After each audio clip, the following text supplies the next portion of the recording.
बिस्मिल्लाहिर्रहमानिर्रहीम। सिंधी बुर्जी खाने में खुशामदीद। अॼु ठाहींदासीं कीमो, होटल स्टाइल कीमो ठाहींदासीं। इंशाल्लाह तव्हांखे पसंदि ईंदो। कीमो हमेशह ॾिसी वाइसी वठंदा कयो, ताज़ो ऐं सुठो वठंदा कयो ऐं उनखे धोइण लाज़मी हूंदो आहे। तई में तेल खणंदासीं, उन में बसर विझंदासीं, थूम अदरक जो पेस्ट विझंदासीं जंहिंमें बसर गोल्डन थी वञनि। उन खां पोइ उन में थूम अदरक जी तव्हांखे फील थींदो किचन में त ख़ुशबू थी वई आहे ऐं उनजो हिकिड़ो अरूमो, उनजी ख़ुशबू मतिलबु महसूसु थींदी त थूम अदरक पची वई आहे, बसर पची वियो आहे। उन खां पोइ कीमो जेको असां धोई रखियो हो उहो बि उन में विझंदासीं। हिन में पाणी विझण जी ग़लती न कजो, छो कयो पोइ असांजो होटल स्टाइल कीमो न ठहंदो, उहो ओड़ो मज़े जो क्रिस्पी न ठही सघंदो।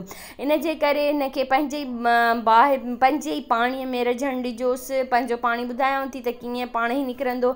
जॾहिं हिनखे भुञंदा रहंदो हिन जो कलर चेंज थी वेंदो, पिंकिश मां हिकिड़ो तव्हांखे वाइटिश महसूसु थींदो। ढक ॾेई हिनखे का मोटी सिर वग़ैरह मथां रखिजोसि त जीअं हिन जो पाणी जेको एक्स्ट्रा पाणी हुजे उहो सॼो निकिरी वञे।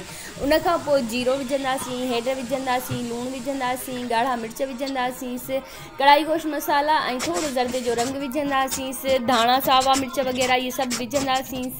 अगरि इन में अञा तव्हां पंहिंजे हिसाब सां तव्हां जेका बि शइ विझणु चाहियो, मां इन में आलू विधा आहिनि पर मूं पाणी न विधो आहे। उन खां पोइ मूं टमाटा कटे उहे विधा आहिनि। टमाटा जॾहिं ॻरी वेंदा कोशिशि कयूं उन जूं सभु खलूं कढंदासीं, नथियूं निकिरनि त का ॻाल्हि कोन्हे का। उन खां पोइ असां ॾिसंदासीं त उन जूं खलूं निकिरी सघनि थियूं त कढंदासीं, जेतिरियूं असांखां थी सघंदियूं कढंदासीं, नथियूं निकिरनि त का ॻाल्हि कोन्हे का। उन खां पोइ असां आलू खे चेक कंदासीं। आलू अगरि असांजो ॻरियल आहे त ठीकु आहे, न त उन में थोरो पाणी विझी ऐं असां उनखे ॻारींदासीं। हिन स्टेज ते पाणी भले विझिजोसि, पहिरियां न विझिजोसि। उन खां पोइ सावा मिर्च ऐं धाणा विझंदासीं ऐं ॾही विझंदासीं। जॾहिं उहा ॾही भुॼी वेंदी, जॾहिं तव्हां सम्झंदो ॾही सॼी क्लियर थी वई आहे, तव्हांखे महसूसु नथी थिए, उन खां पोइ तव्हां सर्व कजोसि। ठाहे खाई इंजॉय कयो। अल्लाह हाफ़िज़।